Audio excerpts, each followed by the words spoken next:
자, 오늘 우리에게 주시는 말씀 마태복음 15장입니다. 마태복음 15장 21절부터 28절까지의 말씀, 우리 모두 한 목소리로 함께 봉독하겠습니다.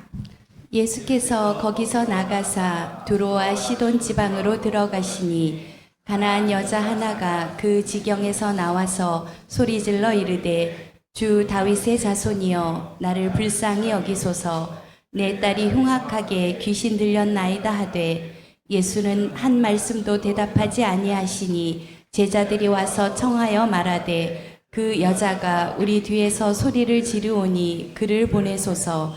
예수께서 대답하여 이르시되 나는 이스라엘 집에 잃어버린 양 외에는 다른 데로 보내심을 받지 아니하였노라 하시니 여자가 와서 예수께 절하며 이르되 주여 저를 도우소서. 대답하여 이르시되 자녀의 떡을 취하여 개들에게 던짐이 마땅하지 아니하니라. 여자가 이르되 주여 올소이다마는 개들도 제 주인의 상에서 떨어지는 부스러기를 먹나이다 하니 이에 예수께서 대답하여 이르시되 여자여 내 믿음이 크도다. 내 소원대로 되리라 하시니 그때로부터 그의 딸이 나으니라. 아멘. 우리가 계속 마태복음을 함께 보면서 마태복음은 왕의 복음이다. 왕이 이 땅에 오셔서 왜 오셨는지 그리고 어떤 일을 하시는지를 밝히 드러내는 것이 마태복음이다. 그렇게 말씀을 나누었습니다. 우리가 지난주에는 이런 제목으로 함께 말씀을 나누어 전통, 본질을 버린 종교성이다. 그러니까 전통이냐 하나님의 계명이냐가 대립한 것이 지난주 본문입니다. 그러니까 논쟁이 되었던 핵심이 뭐냐면 정결법, 손을 씻느냐 마느냐 이런 문제였죠. 그러니까 그들은 손을 씻는 것은 정결한 자이고 손을 씻지 않는 것은 정결하지 않다. 이렇게 의식을 갖고 있었어요. 그러나 예수님은 입으로 들어가는 것이 더러운 것이 아니라 입으로부터 나오는 것, 그것이 더럽다. 그래서 정함과 부정함에 대해서 다시 정의를 내려주셨죠. 결국은 물로 씻으라 라고 하는 하나님의 율법이 갖고 있는 존재론적인 고백을 거절하고 그저 손을 씻었다라고 하는 행위의 만족감을 주는 바로 그 종교성이 너희들의 전통이다. 하나님은 이렇게 말씀해 주셨죠. 그래서 마음이 어디 있느냐? 이것이 백성들을 향한 예수님의 질문이었습니다. 오늘은 이어지는 사건입니다. 이어지는 사건. 그래서 오늘은 두로와 시돈에 가신 예수님이 무엇을 하셨는가를 우리가 한번 같이 살펴보려고 합니다. 우리가 먼저 21절의 말씀 같이 읽겠습니다. 시작. 예수께서 거기서 나가사 두로와 시돈 지방으로 들어가시니. 그러니까 예루살렘으로부터 온 바리새인과 서기관들, 그러니까 보통 만나던 사람들이 아닌 거예요.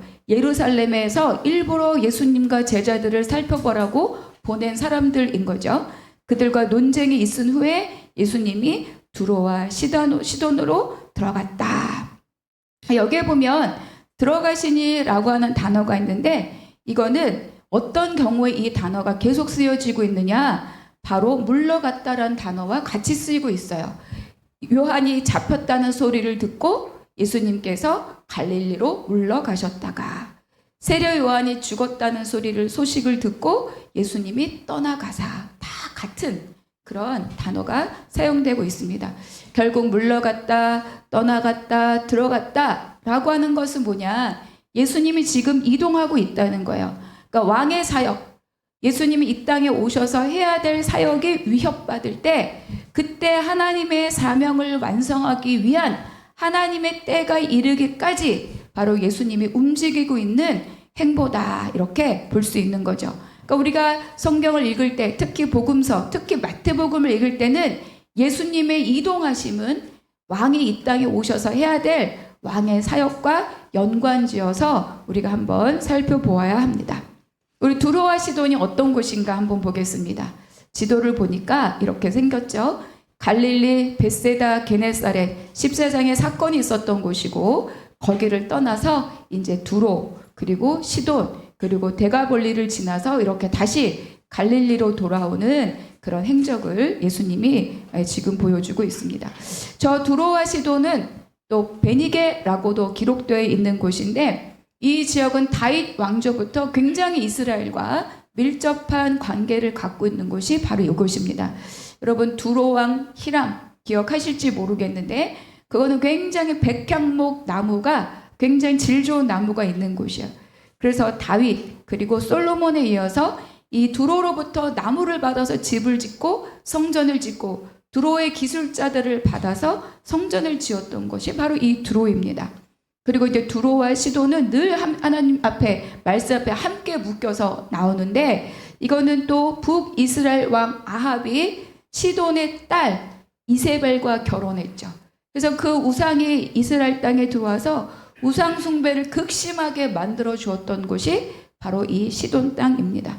그러니까 예수님 시절에도 이 두로와 시돈은 여전히 그런 무역 그리고 상업이 굉장히 발달해서 경제적으로 풍부했고 그리고 또 이 종교적인 배경이 우상 숭배가 가득한 땅이 바로 이 두로이고 또 시돈입니다. 그러니까 이제 이 두로와 시돈은 그리고 예수님이 주로 사역하였던 갈릴리로부터 굉장히 거리가 떨어진 곳이에요. 요즘에 있는 교통편으로 제가 검색을 해보니까 구글 지도로 직선 거리가 아니라 차를 타고 가면 한 6시간, 걸어서 가면 3, 4일이 걸리는 그러니까 이제 직선 거리는 그렇게 안 되겠죠. 근데 도로를 따라서 이렇게 움직이다 보니까 꽤 먼 거리다. 그렇다면 예수님은 이곳으로 물러나신 거였다. 그렇다면 왜 단순히 사람을 피해서 가는 것이라면 여기까지 갈 필요가 없었겠죠. 근데 하나님께서 이 먼 곳까지 왜 가실 수밖에 없었는가? 분명히 그 땅에 가신 이유가 있을 것이다. 우리가 이사야 42장 1절의 말씀 한번 같이 읽겠습니다. 시작.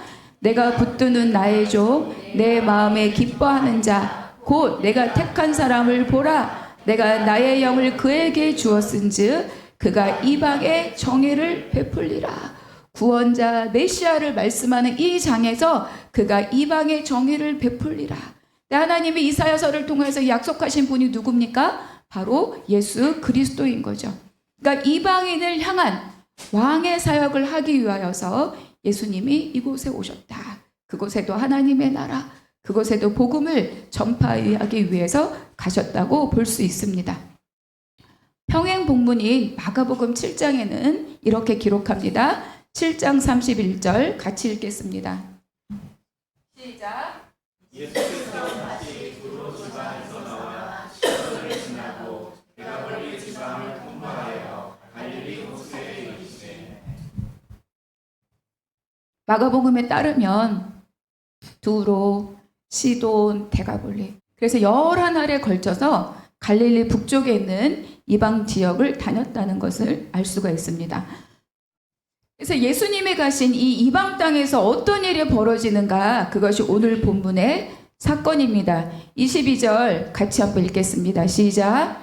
가나안 여자 하나가 그 지경에서 나와서 소리질러 이르되 주 다윗의 자손이여 나를 불쌍히 여기소서 내 딸이 흉악하게 귀신 들렸나이다 하되. 평행 본문인 7장에 있는 내용도 한 번 더 읽겠습니다. 7장 25절 시작.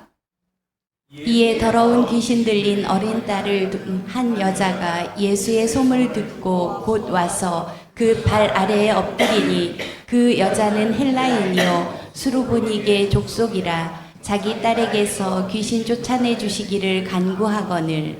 마가복음에 조금 더 구체적으로 되어 있어요.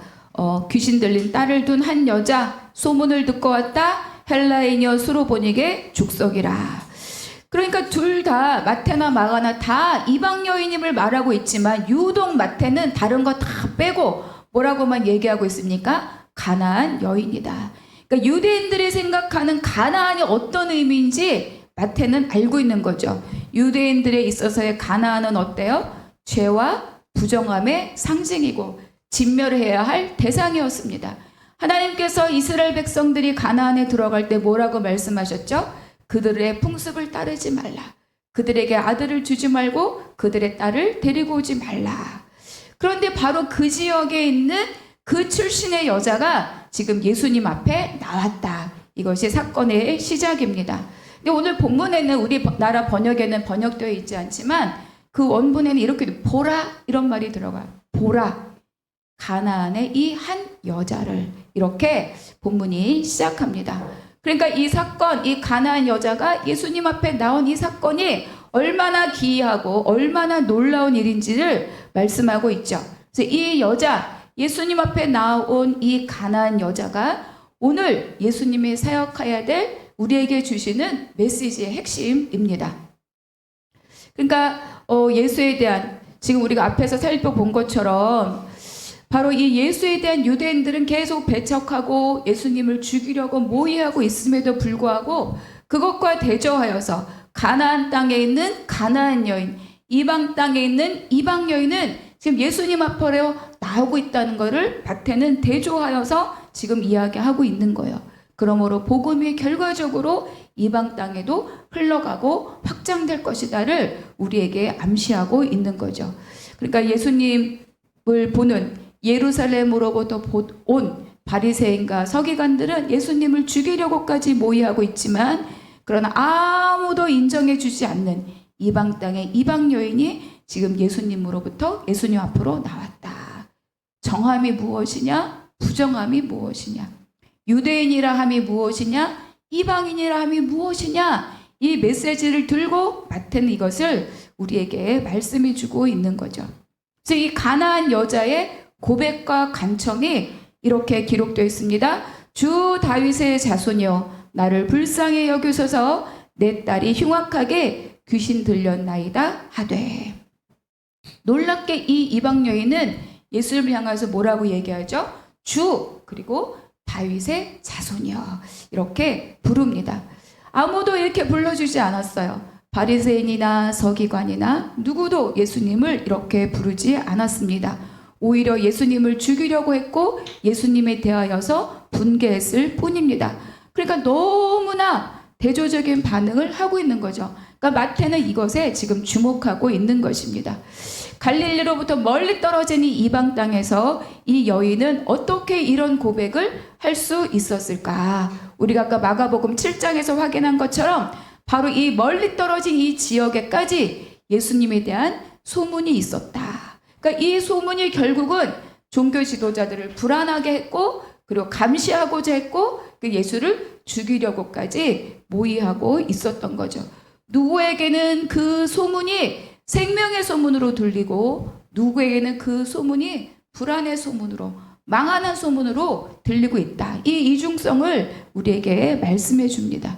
결국은 이 이방 여인의 이 고백은 예수님과 더불어 함께 간 모든 일행들에게 굉장히 관심을 집중시키기에 충분했습니다. 그리고 이 다윗의 이 여자는 다윗의 자손에게 흉악한 귀신 들린 자기 딸을 고쳐달라고 예수님의 긍휼을 구하고 있죠. 근데 이제 이 여자의 이 요청에 대한 예수님의 반응이 굉장히 의외입니다. 거절하시는 거죠.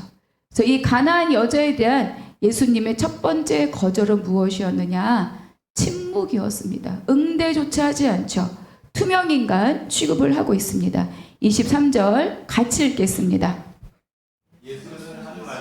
말씀도 대답하지 아니하시니 제자들이 와서 청하여 말하되 그 여자가 우리 뒤에서 소리를 지르오니 그를 보내소서. 예수는 한 말씀도 대답하지 아니하셨다.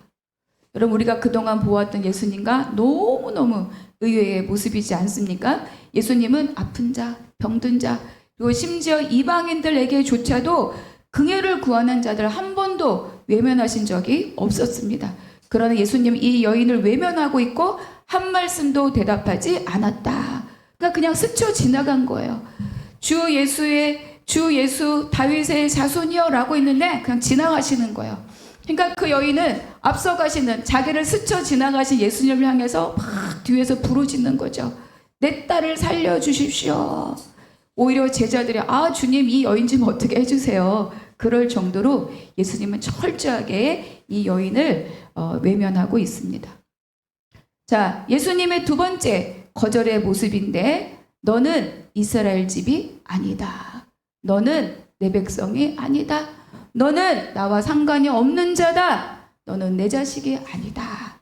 24절 읽겠습니다. 시작. 예수께서 대답하여 이르시되 나는 이스라엘 집에 잃어버린 양 외에는 다른 데로 보내심을 받지 아니하였노라 하시니 여러분 이 말씀 기억하시죠? 언제 이 말씀 하셨습니까? 10장에서 12제자를 전도하러 파송하실 때 그때 예수님 뭐라고 말씀하셨느냐? 이방인의 길로도 가지 말고 사마리아인의 길로도 가지 말고 오히려 이스라엘 집에 잃어버린 양에게로 가라 이렇게 말씀하셨어요. 그때 우리가 어떻게 말씀을 나누었느냐? 유대인에게만 복음을 전하라는 것이 아니다. 지금 잃어버린 양, 죽을 지경에 이르고 망하는 지경에 이르른 이스라엘 백성에게 먼저 가라. 이렇게 우리가 말씀을 나누었죠. 이스라엘만을 구원의 대상으로 삼는다는 의미가 아니라 우선적으로 먼저 지금 죽을 지경에 다다른 그들을 찾아가라. 그러니까 예수님도 결과적으로는 이방인에게 복음이 전파되어야 된다는 것을 알고 있어요. 알고 있을 뿐만 아니라 그것이 예수님의 사역이라는 것을 충분히 인지하고 이미 선포하셨습니다. 그럼에도 불구하고 왜 이 여인에게 이렇게 가혹한 말씀을 하고 계시는가? 계속 우리에게 의문이 생길 수밖에 없습니다. 근데 이 여인의 반응이 놀랐습니다. 25절은 제가 읽겠습니다. 여자가 와서 예수께 절하며 이르되 저를 도우소서. 예수님의 이 냉정한 말에 여인은 물러서지 않습니다. 이제 뒤에서 막 따라다니면서 소리 지른 것을 넘어서서 예수님의 앞을 가로막고 절하는 거죠. 예수님께 절하면서 도와달라 이렇게 간청합니다. 그러니까 이 절하다는 말의 의미가 예배하다는 말의 의미와 같은 단어예요. 그러니까 예수님 앞에 나와서 엎드리는 거예요. 그냥 부르는 게 아니라 엎드리고 경배하고 그리고 이 동사의 태는 뭐냐? 반복하고 있다는 것을 말해줘요. 그러니까 이 여인은 간절하게 예수님 앞을 가로막으면서 절하고 엎드리고 낮아지면서 도와주십시오. 이렇게 이야기하고 있는 겁니다. 냉정한 태도를 보이는 예수님 앞에 여러 번 반복하여 절하는 거죠. 주 다윗의 자손 당신밖에 없습니다. 이 여인의 이 도움의 요청은 절박하고 급박하고 절실합니다. 제발 살려주십시오. 당신밖에 없습니다. 나를 도울 자는 당신밖에 없습니다. 이 간절한 외침이 바로 이 예수를 가로막은 여인의 모습이죠. 근데 더 놀라운 사실이 있습니다. 예수님은 또 세 번째 거절하십니다. 그 거절의 농도가 더 강해지는 거죠. 모욕과 수치를 던져주십니다. 인격 모독을 하고 있어요. 26절 함께 읽겠습니다. 시작. 대답하여 이르시되 자녀의 떡을 취하여 개들에게 던짐이 마땅하지 아니하니라. 예수님의 반응은 더 가혹합니다. 완전히 사람을 나가 떨어지게 만들어줘. 너는 개야. 너는 개야. 이렇게 이야기하십니다. 여러분 이 말씀만 들어도 예수님이 말씀하신 자녀가 누군지 예수님이 말씀하신 개가 누군지 충분히 알고도 남음이 있지 않습니까? 그러니까 개는 우리도 굉장히 뭐라 그래야 돼? 더러운 사람. 인격적으로 더러운 사람 우리가 개 이렇게 이야기하잖아요. 우리가 생각하는 개 XX보다 더 유대인들이 쓰는 개는 더 심한 욕이에요. 더 심한 욕. 취급도 안 하고 무시하고 무가치하게 여기고 탐욕스럽고 더럽다. 이 뜻이 바로 개. 이렇게 말씀하고 있는 겁니다. 그러니까 말할 수 없는 인격 모독을 이해할 수 없을 정도로 예수님이 이 여인에게 지금 쏟아내고 있습니다. 더 놀라운 게 있어요. 예수님의 이 말씀에 대한 이 모독과 수치에 대한 이 여인의 반응입니다. 우리 17절 제가 읽겠습니다. 함께 읽겠습니다. 시작. 여자가 이르되 주여 올소이다마는 개들도 제 주인의 상에서 떨어지는 부스러기를 먹나이다 하니. 여러분 이 27절의 여인의 고백에서 이 여인의 절박함이 느껴지십니까? 이 여인의 간절함이 느껴지십니까? 여러분 언제 이렇게 자기를 낮추면서 매달릴 때가 있습니까? 이 여인이 이렇게 얘기하는 거 맞습니다. 주님이 옳습니다. 나는 개와 같습니다. 여러분 할 수 있나요? 맞습니다. 저 개입니다. 이야기할 수 있나요? 그런데 이 여인이 뒤이어서 놀라운 이야기를 합니다. 맞습니다. 개입니다. 그러나 이렇게 이야기해요. 그러나 그럼에도 불구하고 그 개도 먹을 게 있습니다. 무엇을 먹습니까? 주인의 상에서 떨어진 부스러기. 그거라도 먹을 자격이, 먹을 수 있는 은혜와 먹을 수 있는 혜택이 그 개에게 있습니다. 이렇게 말씀을 하는 거죠. 유대인들은 식사 습관이 있어요. 손을 씻잖아요. 근데 이제 식탁, 이 큰 접시에 음식에 담기면 거기에는 떡이나 빵을 가지고 손을 또 이렇게 문대요. 그걸 이렇게 던져. 그걸 누가 먹는다? 개가 먹는 거예요. 그리고 식사가 다 끝나면 그 빵으로 마지막 음식을 긁어내요. 그 자기가 먹는 게 아니야. 그럴 때 어떻게 해요? 던져요. 그러니까 이 빵 부스러기는 오염의 극치입니다. 빵 부스러기는 부정을 담은 찌끄러기예요. 빵 부스러기는 오염 덩어리인 거예요. 그들이 생각했을 때 나의 정함을 위해서 부정을 얹어서 던진 것이 뭐다? 그게 빵 부스러기다. 그거를 개가 먹는다. 근데 이 여인이 이렇게 대답하는 거죠. 개여도 좋습니다. 그렇게 던져진 부스러기라도 나는 먹겠습니다. 바꾸어 말하면 개에게도 그 부스러기 한 조각 먹거리로 혜택이 돌아가니 나에게 그 부스러기 한 조각이라도 나에게 은혜를 베풀어 주십시오. 내가 식탁의 음식을 먹을 수 있는 유대인은 아니지만, 내가 주인의 상에 오를 수 없는 정한 자는 아니지만, 한 조각이라도 개가 먹듯이 그 한 조각이라도 나에게 하나님의 은혜를 베풀어 주십시오. 간절한 여인의 청원입니다. 28절 읽겠습니다. 시작. 이에 예수께서 대답하여 이르시되 여자여 내 믿음이 크도다. 내 소원대로 되리라 하시니 그때로부터 그의 딸이 나으니라. 여러분, 우리는 이걸 기억해야 돼요. 왜 하나님께서는 예수님께 이 여인에게 이렇게 가혹하게 3번이나 침묵하시고, 그리고 내 자식이 아니라고 하고, 그리고 너는 개라고 이야기하고, 왜 이렇게 말씀하셨을까?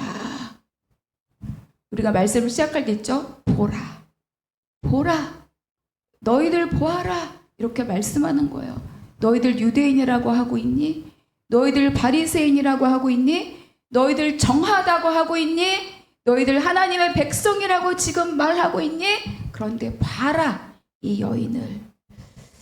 정결한 자가 의인이다, 정결하다, 나는 하나님의 선택된 백성이다라고 말하고 있는 그들에게 보아라, 이 여인을, 이렇게 말씀하고 있는 거죠. 이것이 이 제자들을 이끌고 두로로 오신 목적입니다. 유대인이냐 바리새인이냐 서기관이냐, 그럼에도 불구하고 끊임없이 예수를 대적하고 죽이려고 모의하고 있는 그들을 향하여서 정말 믿음 있는 자가 누구인지, 정말 하나님께 의를 입을 자가 누구인지, 정말 하나님 앞에 구원받을 자가 누구인지를 이 여인을 통해서 말씀해주고 있는 거죠. 예수님은 보여주고 싶었습니다. 이렇게 해도 라고 말씀하는 거죠. 가혹하지만 그러나 이 여인은 그 가혹함에서 물러서지 않는 간절한 이 여인의 생명을 건 믿음이 있었습니다. 왜 그렇죠? 이 여인은 소문을 듣고도 알았던 거죠. 이 사람이, 이분이 누구신지를 알았습니다. 그리고 또 내 딸, 흉악한 귀신 들린 내 딸, 더러운 귀신 들린 내 딸을 살릴 수 있는 유일한 생명의 길은 오직 이분에게밖에 없다. 그 간절한 딸에 대한 사랑이 이 여인을 붙잡고 있었기 때문입니다. 이 여인에게는 다른 길이 없었어요. 다른 길이 없었습니다. 살 길이 없었고, 생명의 길이 없었고, 구원의 길이 오직 예수밖에 없다는 간절한 절박한 고백이, 그 믿음이 이 여인을 이 가혹한 예수님의 거절 앞에서도 물러서지 않을 수 있는 힘과 용기와 담대함과 믿음의 고백을 가질 수 있었던 거죠. 이 여인에 대해서 예수님이 말씀하셨습니다. 내 믿음이 크도다.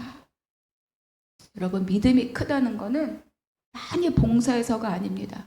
믿음이 크다는 거는 많이 헌신하고 많이 헌금하고 많이 해서가 아니에요.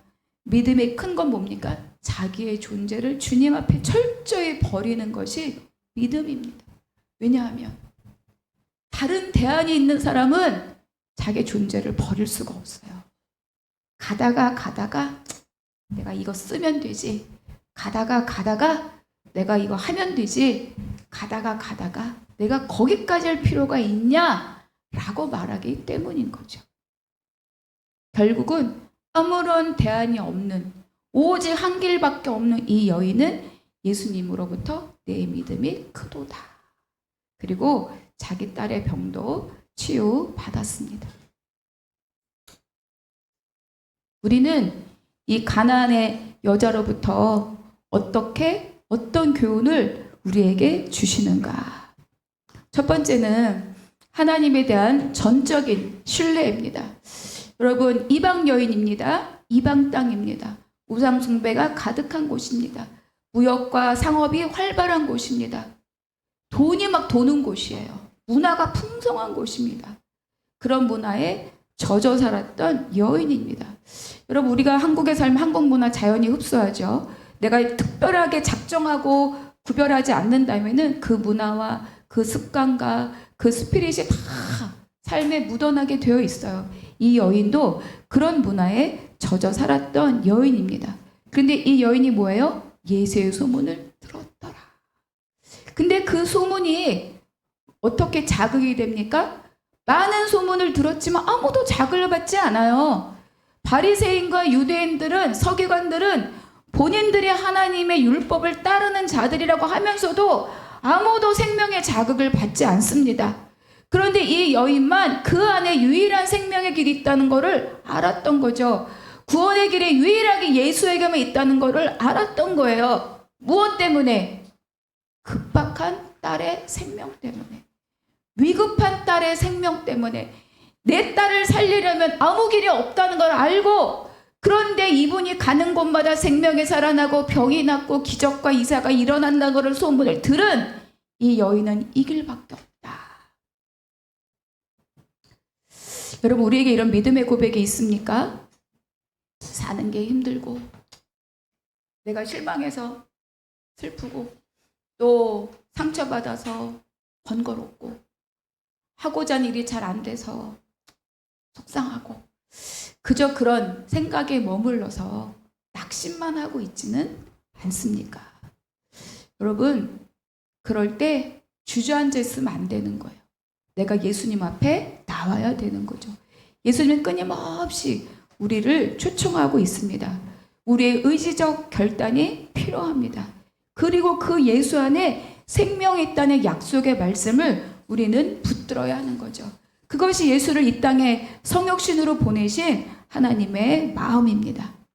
그렇기 때문에 예수님이 침묵하셔도, 예수님이 거절하셔도, 예수님이 인격모독을 하여도 이 여인은 물러설 길이 없었던 겁니다. 예수님이 누구신가를 정확하게 알고 자신의 가장 절박한 환경의 문제, 딸의 문제, 그 갈망을 들고 예수님 앞에 나왔습니다. 이 여인은 어디에 매달려야 하는지를 명확하게 알았던 거죠. 자, 하나님에 대한 전적인 신뢰를 갖고 있는 것이 바로 이 여인의 믿음이었습니다. 두 번째는 무엇이냐? 자기 자신에 대한 전적인 부인의 모습입니다.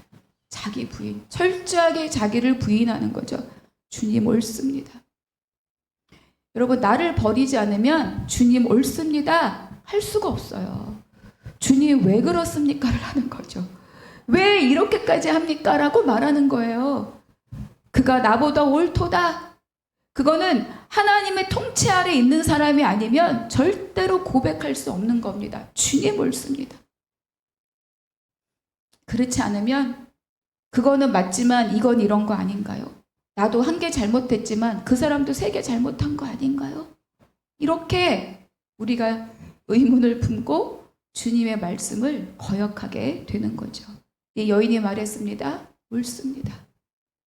나는 개로소이다. 나는 죄인입니다. 이렇게 자기를 부인하며 고백한 거죠. 이 고백이 자기 스스로는 아무런 가치가 없다는 것을 인정하는 거예요. 그래서 가치가 없어서 아무것도 아니라는 것에서 끝나는 것이 아니라, 그럼에도 불구하고 주님이라면, 주님이 한 자락 은혜를 주신다면 가능하지 않겠습니까? 라고 하는 주님에 대한 이 약속의 사람에 대한 자기의 고백이 있는 거죠. 바리새인과 서기관들은 기적과 표적의 이사를 보고 그 말씀을 들으면서도 내가 의롭다, 그럴 리가 없다, 우리는 율법이 있다, 그럴 리가 없다, 예수님은 메시아는 왕으로 오는데 저런 사람일 리가 없다, 그 생각을 버릴 수 없었기 때문에 예수님이 새로운 나라, 하나님의 나라, 본질의 나라를 말해도 결단코 받아들일 수 없었습니다. 그래서 예수님을 죽이고자 했던 거죠.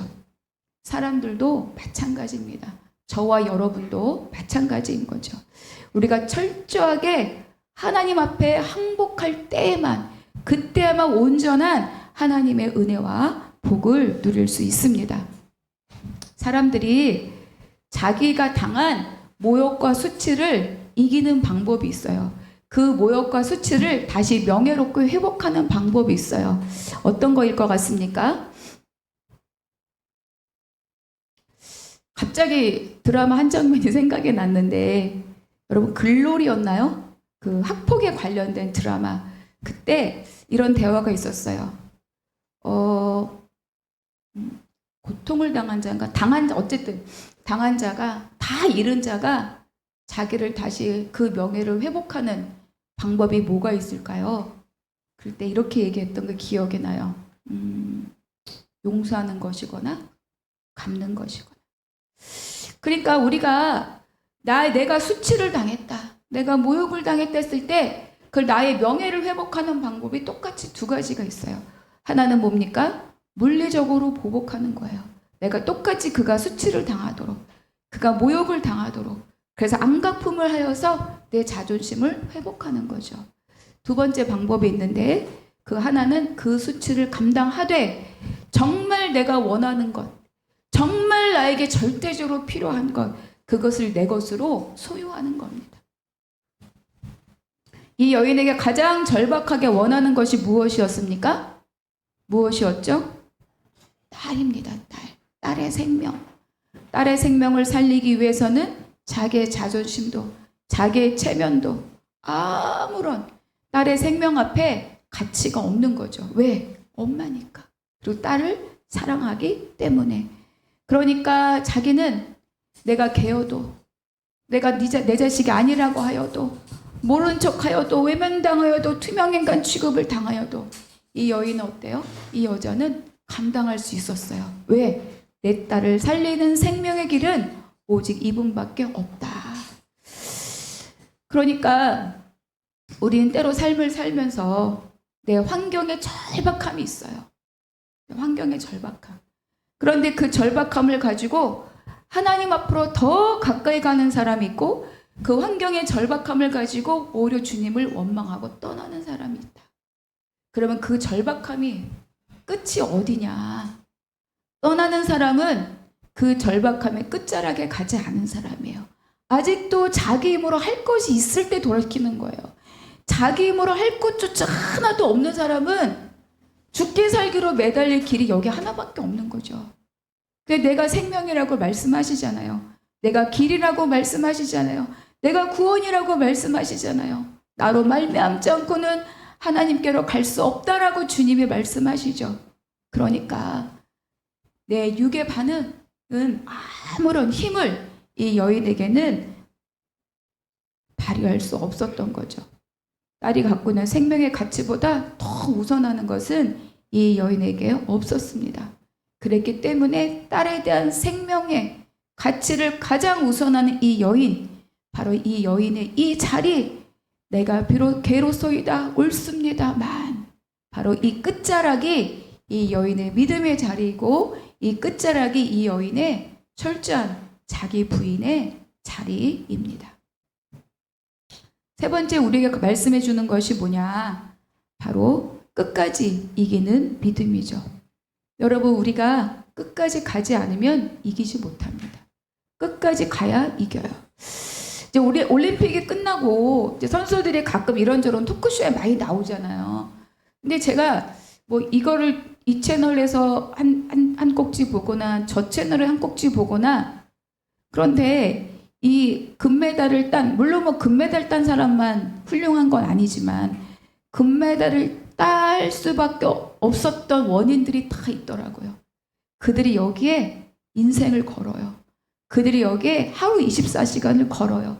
그들이 여기에 4년을 겁니다. 자기의 모든 것들을 다 포기하고 총이면 총, 활이면 활, 칼이면 칼, 총칼, 활. 다 무기를 잘 쓰는 민족이라고. 대한민국 사람들 왜 이렇게 다 무기를 잘 쓰냐? 막 이런 기자들의 이야기가 있었다고 하는데, 거기에 자기의 인생을 거는 자들이 결국은 거기에 도달하는 거죠. 누구는 1년 만에, 누구는 4년 만에, 누구는 7.8기 만에, 누구는 7.8기 하고도 실패한 사람이 물론 있죠. 그러나 끝까지 가지 않으면 이길 수 없다. 이 선수들의 토크를 보면서 저는 좀 부끄러웠어요. 나는 주님 앞에 가는 이 길에 내 생명을 정말 끝장으로 걸고 있는가? 내가 교회를 섬김에, 내가 말씀을 전함에, 내가 끝자락에 선 마음으로 내가 섬기고 있는가? 여러분, 끝자락에 선 마음으로 주님 앞에 나아가고 있습니까? 끝까지 가는 자만이 이깁니다. 주님을 간절히 찾을 때 그때 주님을 만나고 그때 우리는 믿음으로 이기는 삶을 사는 거죠. 가나안 여자는 아무도 하나님의 백성이 될 거라고 아무도 받아주지 않은 사람이에요. 이 여인도 구원받겠다고 간 것이 아니라 살려달라고 간 거예요.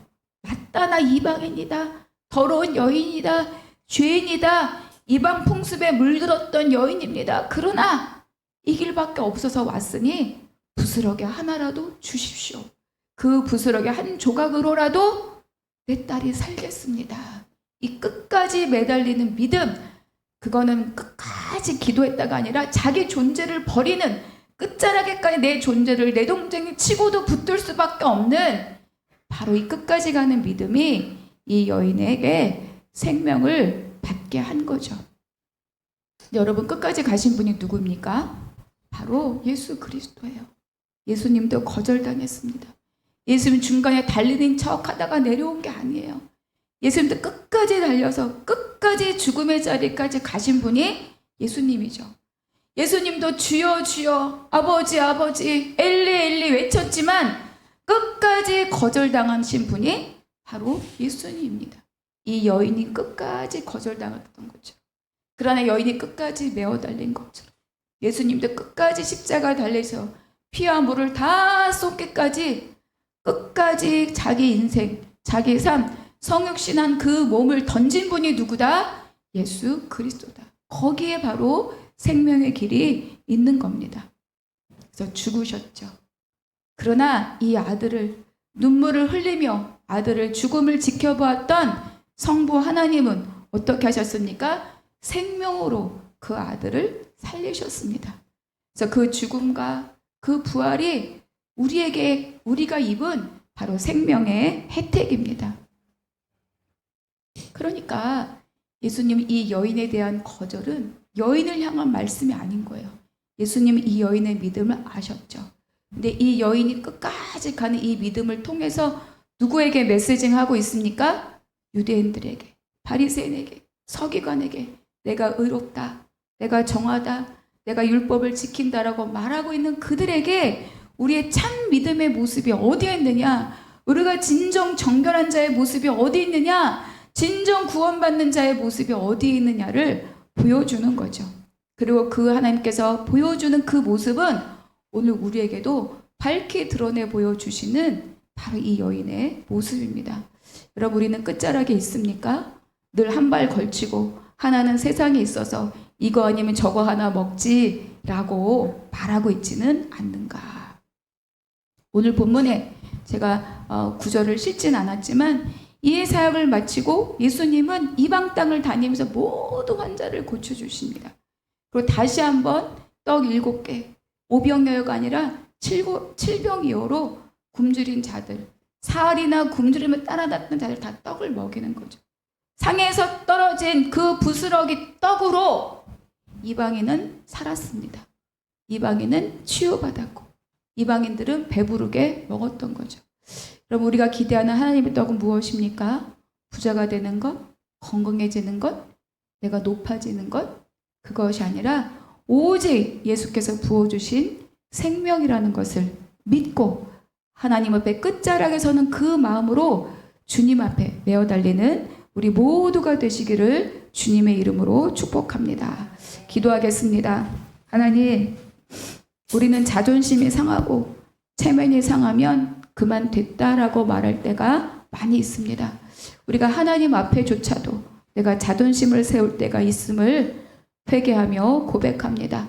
하나님 앞에서조차도 내가 옳다고 내가 맞다고 주장할 때가 있음을 아버지 앞에 회개하며 고백합니다. 하나님, 우리에게 자기를 버려서 생명을 구하는 이 가나안 여인의 믿음을 우리에게도 부어주시고 우리가 선택하며 그 끝자락을 붙들고 나아갈 수 있는 우리 모두가 되게 하여 주시옵소서.